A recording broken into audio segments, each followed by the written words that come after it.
I'm down since '96, and I'm here with the wonderful Miss Eli for episode 2 of the Debriefing. How are you doing today, ma'am? I'm good, thank you. How about you? I've been doing good. I feel you. So, tell me about how's life been in quarantine as an artist?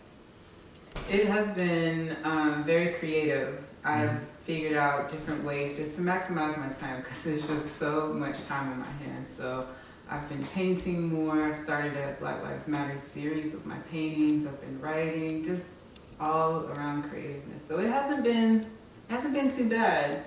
Things could always be better, but honestly, I'm grateful. So what are your thoughts on the Black Lives Matter movement? It's been a long time coming. I think it's a sad time, a stressful time, but an important time. There's so much hurt built within a people, and that's all inclusive, like black, white, all of us are hurt, but the black community, we're suffering, we're suffocating, and it's hard to see, it's hard to witness, but as a people we have to be able to look at this and know the next steps, how to grow from that, and it comes through protests, through different avenues, and I just want to do my part as a creative, and so that's why I started my series. Right now I have Ahmaud Arbery, I have Breonna Taylor, I'm almost done with hers, and I have George Floyd. So I have a few more that I would like to do, but yeah, that's my thoughts on that. Have you started doing anything with your music to help the protest or, help, push forward the agenda?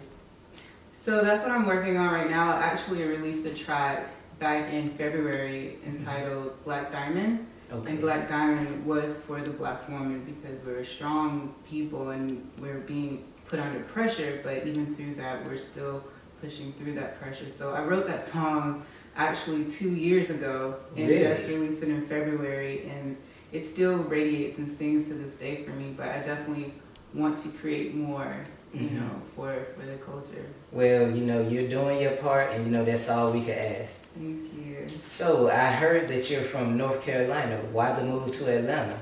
So, yes, Carolina, born and raised. I moved out here to Atlanta purely to pursue my entertainment career. So I started in film and television. I always knew that I was going to jump back to music, but I started and got my foot deep into the film circuit, and it's been really cool. I met a lot of people, then I jumped back into music. It was really cool. Now I'm bringing the two back together. So I'm working on a television series entitled Intentions, as well as an upcoming EP. So, the land is the wave, man. Yeah, I understand that. It's always something to do here. It's always something to shoot. Just being a content creator, you're never out of content to create. Right.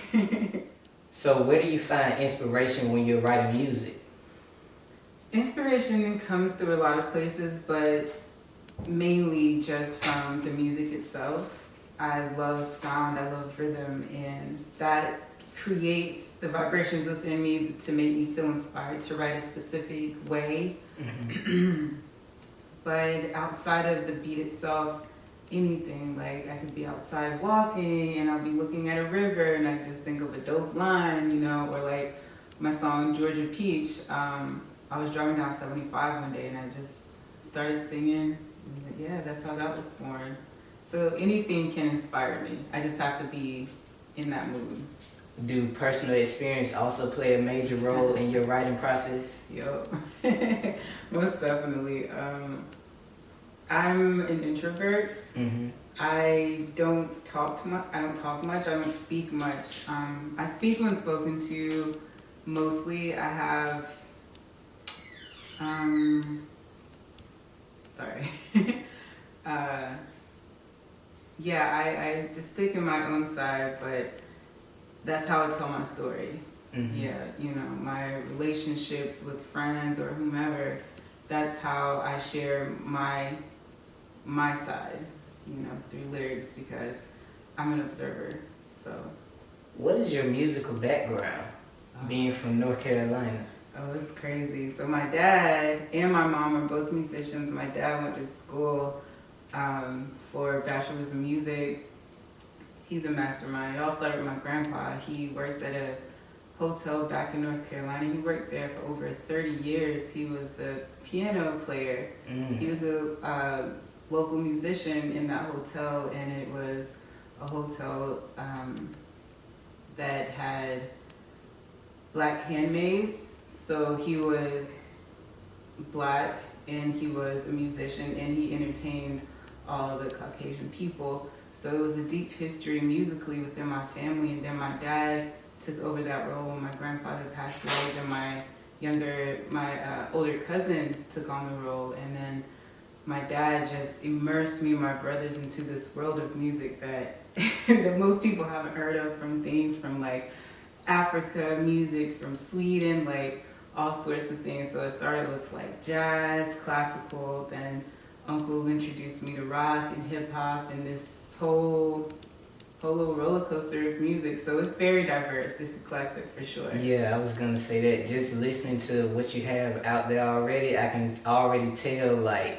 you take from all different aspects of music, and that's a great thing because you're not just put in one box. You can do multiple things with music. Yeah, and that's so important to me. Like, I say I do R&B, but sometimes I say fusion R&B because it is just like this cluster of things, and I love sound.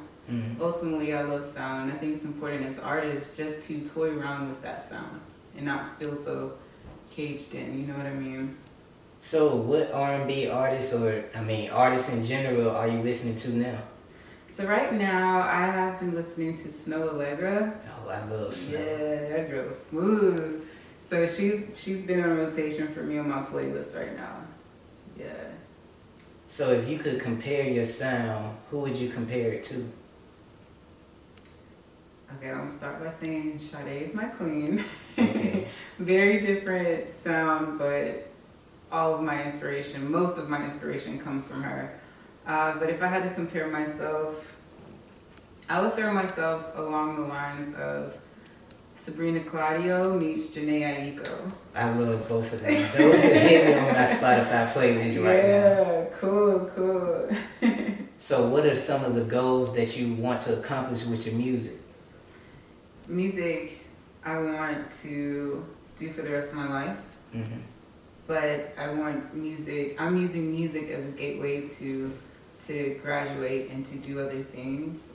So music will be that base, but I would like to own some businesses within the health and wellness community because I am a yoga teacher. I'm certified. Haven't taught a class in a minute, but I understand I with do the that. quarantine. Right. And of course painting and anything to give back to the community, especially kids. Like, I love the babies. So music is just that base that I want to grow the leaves and branches out of. So let's talk about performing. Ooh, okay. What do you miss most about performing, being that you can't perform? Or how have you been performing through the quarantine?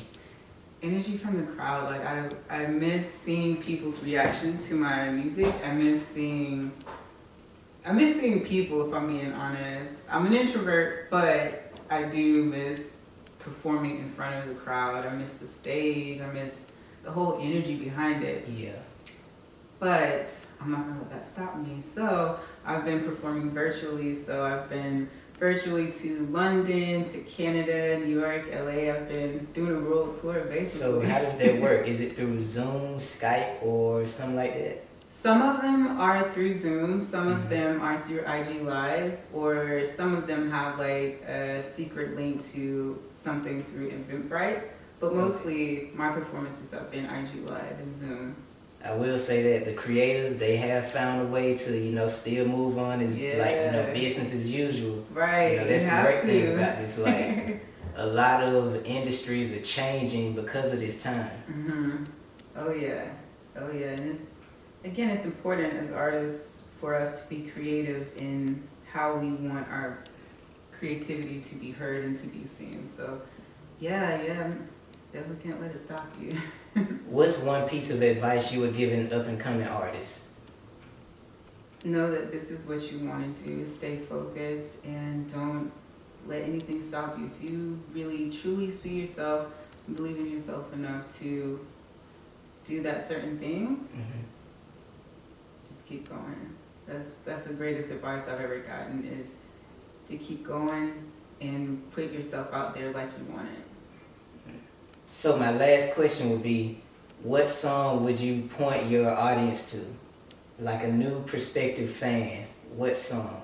Ooh, that's a good question, a difficult question. My music is also different, but I would say wavy. Wavy, okay. Yeah, I love playing wavy acoustically, and I love singing it live. Wavy is just that feel-good, touching song for me. You know, it's very romantic and very sensual, and I think those are beautiful things. Love is beautiful, you know? I'm down since '96, and this has been episode 2 of the Debriefing with my wonderful guest, Miss Eli. I would like to thank her for being my second guest on my show, and I look forward to hearing some new music very soon. Oh yeah, it's coming. Thank you. Late night brushes and the cover touches fill me with all of your fantasies,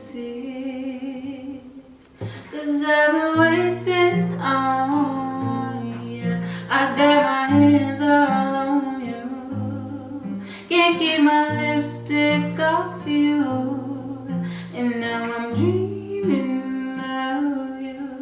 So keep on touching me, touching me, touching me, loving me, loving me, loving me. I believe that I can fly. Ooh, keep on touching me now, baby, yeah. Keep on loving me now, baby. Oh, I can fly.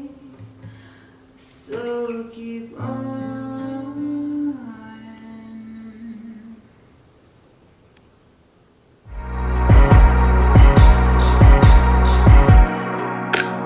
Late night brushes and the cover touches fill me with your desires. 'Cause I've been waiting on you. I got my hands out on you, can't keep my lipstick off you, and now I'm dreaming of you. Touching me, touching me, touching me, loving me, loving me, loving me. I believe I can fly.